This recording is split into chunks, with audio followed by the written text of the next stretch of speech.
Untuk resepi hari ni kita nak buat kari daging tetel. Biasanya daging tetel ni korang masak asam pedas je kan. Tapi kalau korang nak masak kari pun boleh juga sebenarnya. Jom kita masak. So first kita rebus dulu daging tetel ni. Kalau nak cepat guna pressure cooker, guna periuk biasa pun boleh juga. Kalau korang tanya daging tetel tu apa, daging tu dia campur dengan lemak lembu yang macam aku pegang ni lah. Okey, kemudian dalam kuali nanti korang masukkan 4 sekawan. Lepas tu masukkan 1 biji bawang merah, 5 ulas bawang putih, 1 inci halia dengan 2 tangkai daun kari. Korang masakkan dia sampai naik wangi, and then kita nak tambahkan 1 sendok cili buh.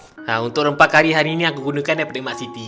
Rempah-rempah daripada Mak Siti ni kalau korang nak cuba nak beli boleh tekan kat profile aku, okey? Rempah kari daging ni korang letak dalam 4 sudu macam tu, and then korang tambahkan air sikit. Masakkan dia sampai pecah minyak. Korang ulang step tambah air 2-3 kali, barulah dapat hasil pecah minyak yang cantik macam ni.